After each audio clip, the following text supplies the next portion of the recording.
Hi, this is Evelyn of The Modern Needle. Thank you for joining me. I want to introduce you to the wedge toe, which is actually a beautiful toe. And these videos, these short videos that I'm putting up are actually in support of my new pattern called the Canadian Winter Sock. And I'm using the wedge toe in that pattern, so I'm going to show you how to get started on that. So, this is what it looks like.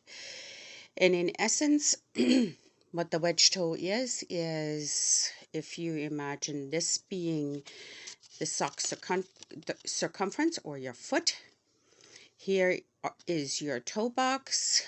We're actually having to knit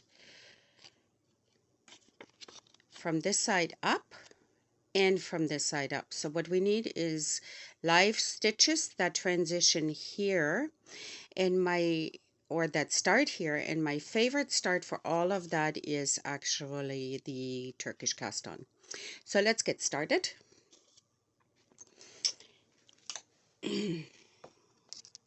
Starting is a lot easier if we use the circular needles instead of double pointed needles, and it will become quite apparent why in about 2 minutes. One tip that I do want to give for knitting anything in the round where your right needle always stays the same as you turn whatever it is that you're knitting. That needle can be your gauge needle. In my case, it will be a 4mm needle because we're knitting socks with Aran weight yarn. And the other needle, which is my stitch holder, can be a lot smaller. I don't know what this one here is. It's probably a 3 or 3.525 or something like that. It's a lot smaller, and that has the added benefit that when I come around, I can get into these stitches a lot easier from this needle because it's smaller. And it takes me less effort to get in there, and my gauge is always the same. And for me, I've been knitting for such a long time, it doesn't matter if I mix wood with metal or whatever, my gauge is always the same. So let's have a look and get started here. This is my Aran weight. It is Briggs and Little Tuffy yarn. It is made for knitting socks. You can see the gauge is quite large. It is 80% wool, I believe, and 20% nylon. So let's have a look. And if you're wondering what yarn is good for socks, give one of my other videos a try. I explain it quite in length there. So we form an E, put the E, we form an E, put the E over the tail, and pick it up. I usually pick it up with a smaller needle, but it doesn't really matter which needle that you use. If you're right-hander, remember that the needles start off in the right hand and you're working to the left. That's fairly easy. Right-hander, start off in the right hand. Turkish cast on is just wraps, and that's kind of why I like it. So we need 8 stitches to start, so I'm going to wrap it 8 times. 1, 2, 3, 4, 5, 6, 7, 8. I'm going to hang on to that tail and turn my needles to the other side. Just flip the cord out. Okay, here is my, sorry, not the tail, the working yarn. The tail is on this side here. So basically, my end of round starts here. But as with anything when you're knitting, if you knit on 2 needles or 4 needles or whatever, this is only a half round to bring it to the other side where my tail is. So once I start knitting on the sock, my end of round will be over here because I don't care if one side of my sock is half a round higher. Who is going to know that? But for me, it is easier as I knit along to use it as a bench marker. So now we have the wraps here, and as you can see, they're laying on the cord and they're laying on the needle. This is a bit twisted. it doesn't matter. I just want to untwist it for you to see. So what we're going to do is go between the cord. Of course, now it's not going to go up all right. The cord and the needle. Okay, the tighter I hold it. Okay. I'm going between the cord and the needle to make my stitch. So you can see that this leg here is over the cord. This is part of my stitch. This is the right leg, left leg lays behind the cord. So this is my stitch. And if I want to do a knit stitch, the legs are mounted correctly. The right leg is mounted to the front. So I can just open that stitch and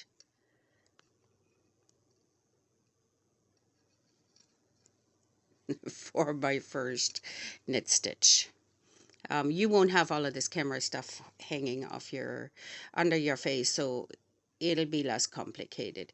So this is the first knit stitch, my second knit stitch, number 3, number 4, and if these two want to tangle around another, just untwirl it as you go along. Number 4, 1, 2, 3, 4, 5, no. Number 6, number 7, and number 8. Okay.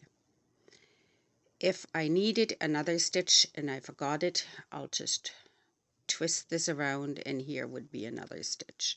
Or if I have too many and all of a sudden I have this going on and I don't need them, that's okay. They just drop off into no man's land. So technically my tail will already be crossed over my working yarn, which is what I want. So I'm going to turn my work, not upside down, but sideways, because I want this needle to point to my right. Okay, so I'm just going to turn it this way. Now the purl side is facing me. That is not what I want. I want to be on the knit side. So now I will turn it upside down. I will pull my working knitting needle out and push the stitch holder needle back onto the cable. In the first round, these stitches are too tight. They don't like sitting. Oh, I can put it because it just put cream on my hands. That's why. This is very tight. And this is why you don't really knit. Start this off on the DP ends because you actually have a really hard time getting into these stitches. So I know which needle to pull out because here my pink needle will always be my working needle, and these are likey, just for point of reference, and they come in all different colors. Okay. So I pull out my working needle, and the other way that I know is that the working yarn is actually coming out of that needle. We're still crossed over here, and that's perfect. And now I knit the other half of the round. Come on, little yarn tail here. I'm just going to hang on to it with my hand.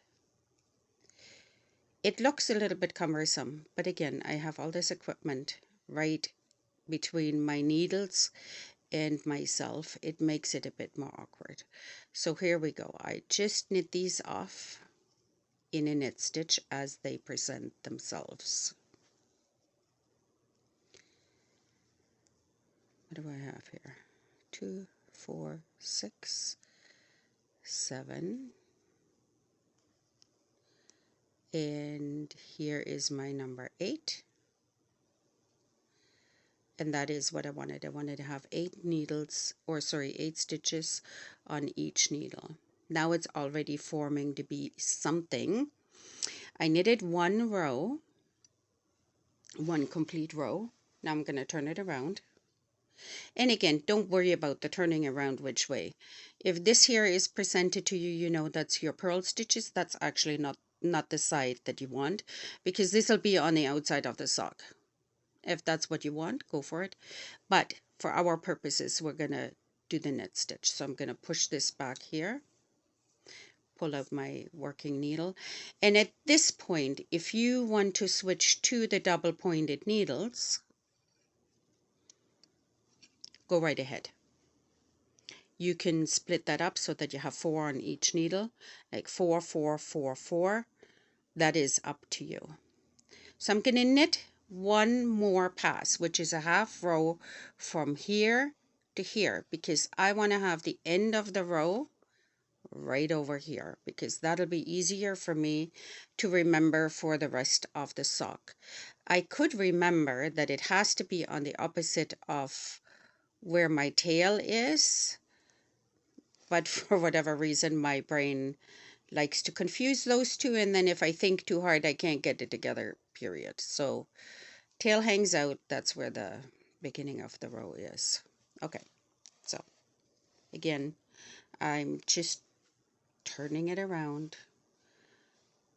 I could have used a shorter cord, I guess. Okay, so now we're sitting here. I'm pulling out my lead needle, and the reason why I know that this is the lead needle to pull is my working yarn is here, and it needs to connect to this stitch over here. So therefore, this is the yarn, this is the needle that I need to pull to work my next stitch so that this connects up to here. So let's do that. Now, okay. Sorry, I don't want to blow it out. Here is my tail. I'm going to flip my tail over here, and for right now I'm just going to hang on to it so that, no, actually I need you to see this, so I'm going to push it down here so that it's not in the way. This is my new beginning of the round, and I'm going to start increasing to form my wedge. This here is the shape of the wedge. So whichever increase that you use, the increase you want it to lean to this side. And on this side you want it to lean to that side. It doesn't matter whether you use an invisible increase, whether you use, which is a lifted increase, that's what I'm going to use, whether you use the make one, or whether you use a yarn over. They all need to lean to this side. And I'm going to show you the differences between them. So maybe I'll just put that over there. So right now I'm going to knit my first stitch. The next increase that I want to do has to lean this way, to the right. They lean to the outside. So if I do a make one, I'll pick up this bar. And which one is make a right? It needs to lean to the right, or make a left. You can have all kinds of little word phrases like I'll be right back, whatever you want to use, whatever works. For me, that's actually too much thinking. So what I want to remember is that this front bar, the front leg of my stitch, needs to lean to the right. If I pull it up, oops, sorry. If I sit it on my needle, and of course they have to cross or you get a hole. If I just knit it like this, you get a hole. So if I cross it this way and I knit it,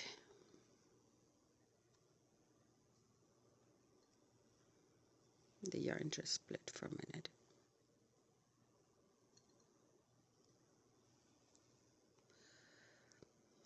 Where am I going? Oh, here we go. Okay. What I was talking about earlier is that the front leg, which is this leg, has to cross to the right. Is it crossing to the right from here to here to the right? Yes, that is the increase that I want. That is a make one right. This bar here is leaning to the right.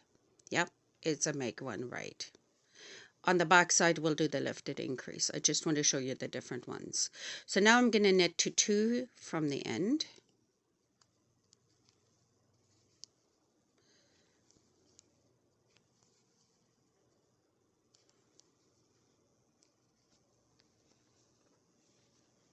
oops. Of course I have to pull out a bit of a knot here. Okay, now I'm at the last stitch here, and again I want to lean that increase to the left because that's how the angle forms. So that front bar here, I want that stitch to lean to the left. So if I pick it up this way and push it on my needle and I knit it, that front bar will lean from here to here. That's to the right. That's not what I want. So get rid of it. Pick it up this way. And now you can already see that it's leaning to the left. Those are the easy ones. The make one right are a bit harder. And the way that I do it is, sometimes it's a bit hard to get into. Now that I want to show it, of course it'll be easy. But if it is a bit harder, just put it in the front, turn your needle, now you're in the back, and just knit it. Here we go. And you can see that front leg leans to the left. So make one right, make one left, demystified. There we go. And I knit the last one. I'll turn it. I know I need to turn it this way because these are the knit stitches, not the purl side. And you can already see we're quite nice. Even the tension in that first row of Turkish cast on is nice. Now if it's not so nice, if you feel that you got loose stitches in there, don't worry about it for right now. Just don't rip it back, just keep on going. We'll fix it in a minute. I'll have the tail out front, pull my needle back, push the new needle out. Again, my working yarn comes from the bottom up, and this is my second increase round. Now I'm going to do a lifted increase, which is the same for the twin stitches or shadow stitches. It starts the same way. The lifted increase, I want to still angle it to the right because I'm on the outside of the toe. I will take my right leg, and how do I know which one to pick up? Actually, let's talk about that for 1 second. You have a bar running from one stitch to the next stitch. This is how they are connected. This is the stitch column. This is the bar. Bar, bar. The stitch right underneath the next bar is the one that you want. So never mind stitch 1, stitch 2. This is your last row, the bar. Go right under it because that is the stitch. This is the stitch. So, but this is from, okay, sorry. That was from the prior stitch. I want this guy. I want it to lean to the right. So I'm going to take this front leg of my stitch below, sit it on the needle and knit it. There we go. That's my lifted increase to the right. And I knit to the end.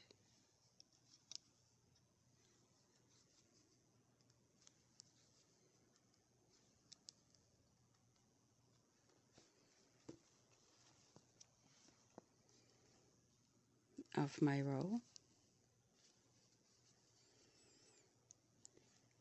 Because I'm at the end of the row, I want the angle to go this way. I will find my bar is right here. The stitch right under it is this one. I can lift it up and sit it up on here on this needle. But my needle is right already in there. My needle tip, I'm just going to knit it. It's leaning to the left. It is the lifted increase to the left. And I knit my last stitch. Tail stays in the front because it is the end of my round. I'm going to knit a row.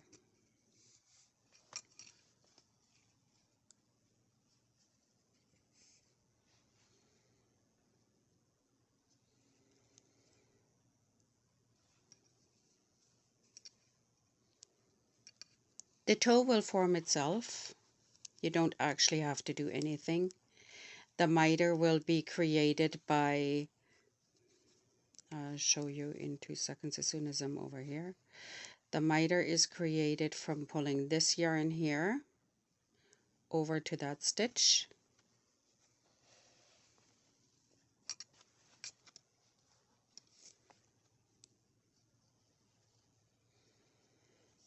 You can see that it's already pulling it up. And this is my knit row. How do I know this is a knit row and not an increase row?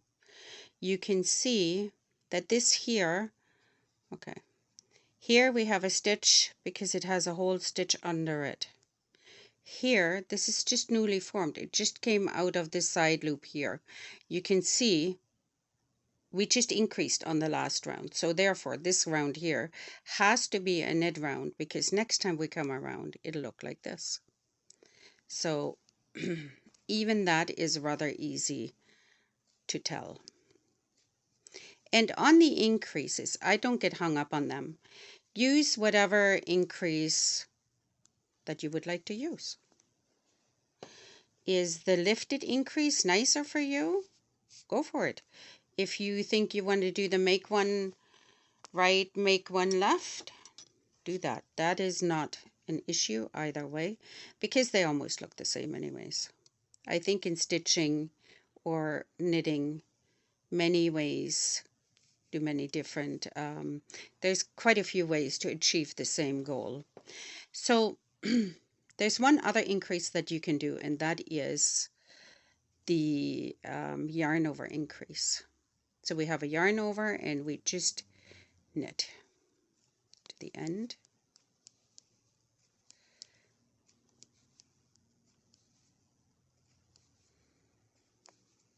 Yarn over, knit one. These increases that I'm showing you, they can be used for anything. If you knit a top-down sweater and they ask you for an increase or the sleeves or whatever it is, you can substitute any of your increases with any of the instructions, whatever you like.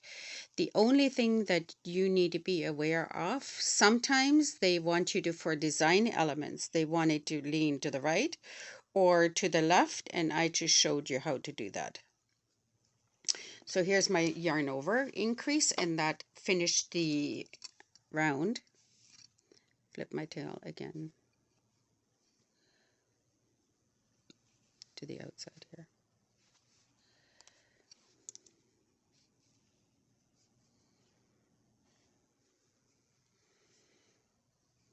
I'm sure I'll get smoother about demonstrating this as I move along with the videos.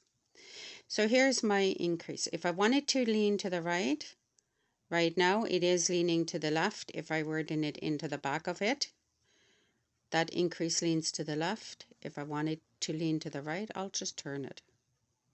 Now the left leg is presented in the front and I knit into the left leg to push it. That bar now goes to the right, and that's the one I want to use.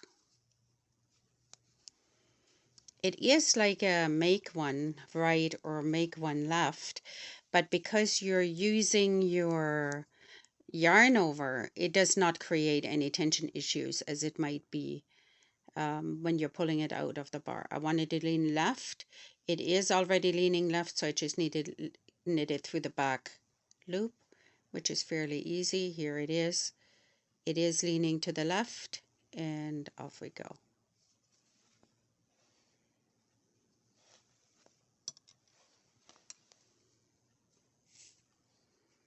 I have one more row, and then we're going to pretend that you have all of the stitches that you need.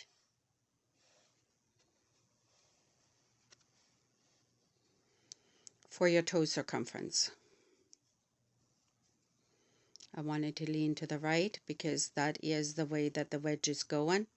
So I'll just twist it, or I'm not twisting it, I'm actually just turning it to have the other leg presented in the front. Here, there we go.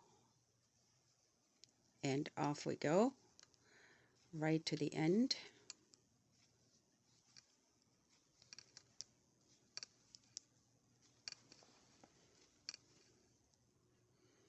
It's already leaning to the left and I want it to go to the left.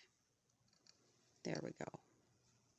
If you need to have a visual to help you remind you which way what is going, just draw yourself a little wedge onto a piece of paper and then lay it there while you're knitting. It'll tell you exactly which way that you want to have your increase going. Oh, I almost pulled the wrong needle here, which would have not been a big deal. So now it is a knit row again, and again, did I knit this? Do I need to knit it? You can see this is just a new stitch. It came out of here. It has no body yet. It's just a loop and a little neck, I guess, sticking out. There's no stitch, so it needs to be knitted. That's my knit row on top. And I'm just gonna show you one more time the lifted increase. I don't need to increase here, but I'm gonna show it to you. Well, okay. I'll knit to the end and finish showing this here first. I know that I need to knit this because it just has the bar coming out with the stitch, so I need to knit it. And this was the yarn over increase.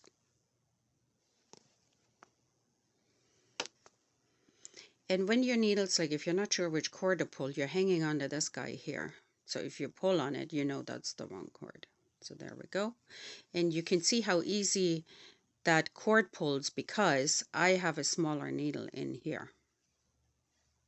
Okay, so I'm not supposed to increase right now because I just made this stitch, so I'm going to knit past them.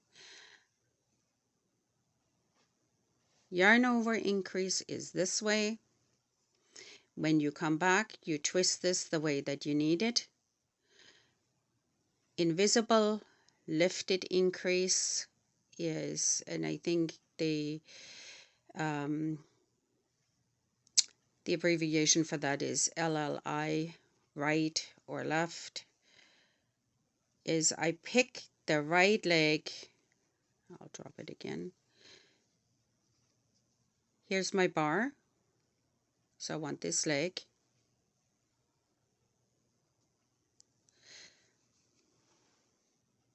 I knit this guy. If I need one left, here's my bar. Here's my stitch. I knit him. If I make one right or one left out of the bar for the increases, I'll pick it up. I'll sit it on the needle so I can see where it's going. Right now this is leaning left. This way it's leaning right. If I knit into it, it's still leaning to the right. It'll make it go in this direction or that direction, whichever way I need it. Here it's going, I'm lifting it up to the left. That bottom bar, I can knit into it just by turning it, and there we go. The lifted increases, sometimes they're kind of, depending on what yarn you have, it's kind of hard to spot. So if I go in there, I can just, you know that I want the one below the bar, which is this guy here. And he wraps around the collar. So the stitch sits this way. If I pull on the stitch on the back bar this way, I can pull that stitch right out. This is the leg that I want. So if I'm knitting with something dark or I'm trying to grab it and I'm grabbing 50 times and I'm actually not catching it, this is how I can do it. I just go into the bottom of this guy here. And here is where I want to go into, and I knit it. Now this guy here has a stitch coming from the right and from the left. It'll leave a hole because, well, actually it'll still make it invisible if you want to have a look at it. So let's say I'm here. Now I have all of the stitches on my toe that I need. And I'm going to start a new color.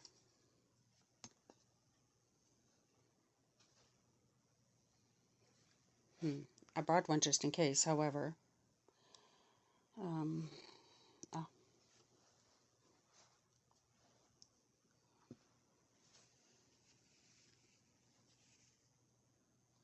Okay, that's pretty tangled up. Let's use this guy. Not the same contrast color that I wanted to use, but I'm going to use this guy here. So I'm going to make, this is my toe box. I finished it to where I wanted to go. If I have a footboard or if I have a sock board or whatever, turn it this way. I want to go from this bit here to right over here. This is how long I want my toe box to be. Let's say my increases are finished here. I'm just going to knit a few even rounds until I get to here so that it looks symmetrically proper. But if that's not what you want, the sock is yours. It's in your shoe. Experiment with it. So, and this is just a foot form that I had made out of foot because I knit for myself all the time. I knit for my family and I have theirs made as well. So I'm going to start a new yarn because now I'm going to the bottom of the sock and I wanted to have a different toe box. I'm just going to knit the new yarn on like this. In some of the instructional videos, they tell you that you can knit in the tail right here, and that is very true.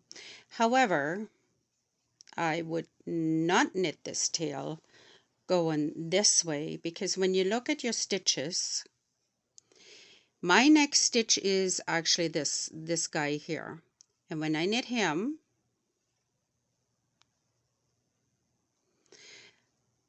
my bar goes along here. If I take this tail, it should connect to this stitch over here, and when I bury my tails, I will go that way, not this way. And the reason for that is that it actually, the bar going this way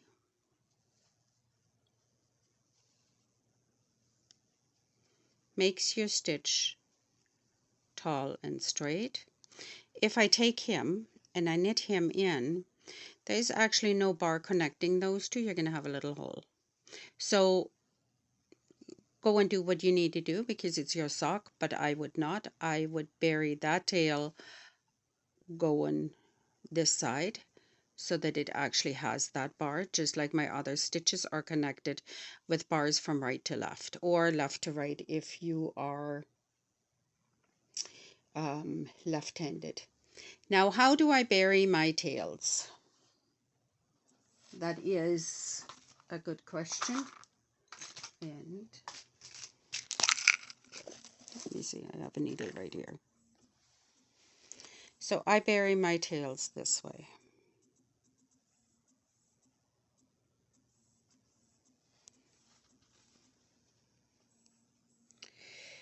So let's pretend I have a row like this. I just go, and actually in this regard, it wouldn't even matter. I wanted to go this way here. I would just pierce, I would pierce the knitting yarn. And this is kind of hard to do through the camera with this stuff, but we'll manage. And I would just push it through like this. I want to go up and down a little bit. So as I'm walking on it, it'll mesh right in because it is wool. I don't want to add bulk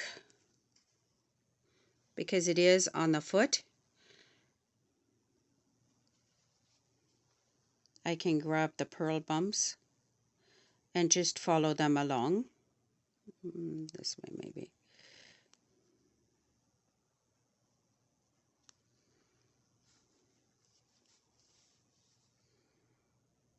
Kind of hard to do on camera.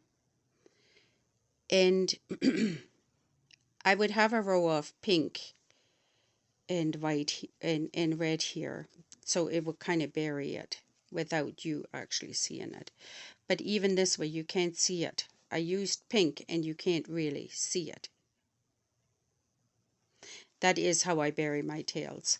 I use my scissors. My scissors have a slight angle. You can buy really cheap toenail scissors at the dollar store or whatnot for the babies. That's fine. But because they have an angle, I don't need to worry about cutting into my yarn. It angles up from it, so I don't accidentally cut it. And these are actually stops for my needle. I don't think that they stay on very good, but they're perfect for the little pointy needles. So this is how I knit my wedge toe up. I wish you lots of success. Give me a like, follow me if you wish. Leave a comment, see how does that compare to what you normally do. I wish you happy knitting and have a good day.